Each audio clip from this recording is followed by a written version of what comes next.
Friends, நம்ம இன்றைக்கி MS office எப்படி ஆக்டிவேட் பண்ண போகிறோம்னு பார்க்க போகிறோம். ஈஸி வேல நம்ம ஈஸியாக ஆக்டிவேட் பண்ணிக்கலாம். வித் 2-3 சிம்பிள் ஸ்டெப்ஸ் தான். நீங்கள் ட்ரை பண்ணி பாருங்கள். ஃபஸ்ட்டு ஸ்டார்ட் ப்ரெஸ் பண்ணுங்கள். அதில் விண்டோஸ் பவர் ஷெல் அதை நீங்கள் அட்மினிஸ்ட்ரேட்டிவ் மோடில் ஓப்பன் பண்ணுங்கள். ஓப்பன் பண்ண உடனே இதில் விசிபிள் ஆகிற அந்த கோடை டைப் பண்ணுங்கள். உங்களுக்கு கோடு வேணும் அப்படின்னா எனக்கு கோடுன்னு சொல்லி அனுப்புங்க. நான் உங்களுக்கு இந்த கோடை நான் சென்ட் பண்ணுறேன்.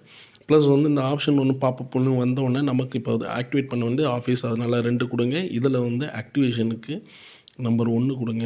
1 கொடுத்தோடனே இட்ஸ் ஆட்டோமேட்டிக்காக இந்த பேஜ் ஆக்டிவேஷன் ஸ்டார்ட் ஆகிரும். ஸோ ஒரு 1-2 செகண்ட்ஸ் நீங்கள் கொஞ்சம் வெயிட் பண்ணிங்க அப்படின்னா உங்களுக்கு ஆக்டிவேட் ஆகிடுச்சு அப்படின்னு சொல்லிட்டு அதுலேயே மெசேஜ் வந்துடும். ஸோ அந்த மெசேஜ் ஒன்ஸ் வந்த அப்புறம் இதை க்ளோஸ் பண்ணிக்கிட்டு ஒரு புது வேர்ட் டாக்குமெண்ட்டோ எக்ஸலோ ஏதோ ஒன்று ஓப்பன் பண்ணுங்கள்.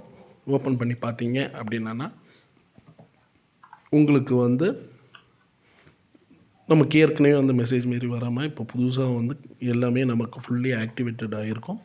ஸோ உங்களுக்கு அது எப்படி பார்க்கணுன்னா, ஃபைலில் நீங்கள் போய் நீங்கள் ஆப்ஷன்ஸில் இல்லை அக்கௌண்ட்டில் போய் பார்த்தீங்க அப்படின்னா அதோட ரெஜிஸ்டர்ட் வெர்ஷன் வந்துடும்.